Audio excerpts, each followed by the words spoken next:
జూబ్లీహిల్స్ ఎన్నికల్లో కాంగ్రెస్ పార్టీ విజయ కేంద్రం వేసడం చాలా గొప్ప విషయం. ఎందుకంటే కాంగ్రెస్ పార్టీ అక్కడ గెలవదని చాలా ప్రచారం చేయడం జరిగింది. అక్కడ ఏదైతే మన ప్రియతమ నాయకులు కార్మిక శాఖ మంత్రి వర్యులు వివేక్ వెంకటస్వామి గారు అక్కడ ఇన్ఛార్జ్ తీసుకొని ప్రతి గడప గడప తిరుగుతూ అక్కడ సమస్యలు తెలుసుకుంటూ కాంగ్రెస్ పార్టీని అధికారంలోకి తీసుకొచ్చిన ఘనత వివేక్ వెంకటస్వామి గారికి దక్కుతుంది. ఎందుకంటే అక్కడ కాంగ్రెస్ పార్టీ చాలా టీఆర్ఎస్ అక్కడ ఇంతకుముందు ఉండేది. టీఆర్ఎస్ ప్రభుత్వం ఇంతకుముందు చేసిన అభివృద్ధి పనులు అక్కడ ఏం లేవు.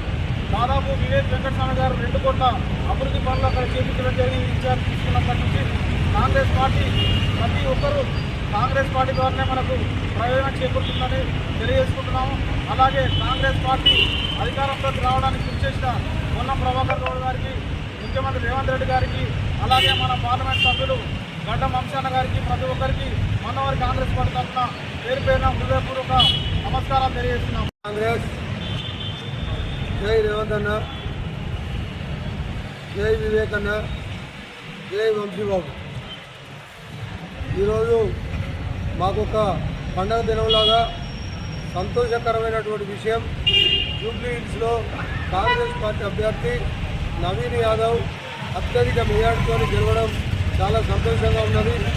ఈ ఒక్క జూబ్లీహిల్స్లో పెట్టినటువంటి ఎలక్షన్ ఇది రాష్ట్రంలోనే ఒక ఛాలెంజ్గా తీసుకున్నటువంటి విషయం.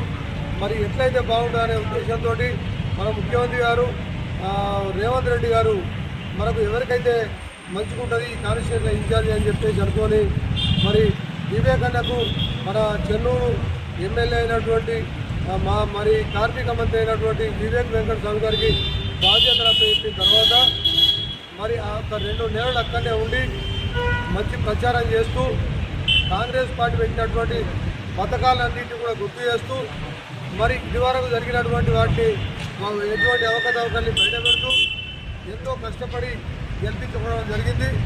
మరి అక్కడ బీజేపీ వాళ్ళు మేమే గెలుస్తామని చెప్పుకోవడం, టీఆర్ఎస్ వాళ్ళు మేమే గెలుస్తామని చెప్పుకోవడం, కాంగ్రెస్ పార్టీని చిత్తుగా ఓడిస్తామని చెప్పుకోవడం, ఇవన్నీ ఛాలెంజ్గా తీసుకోవడం జరిగింది.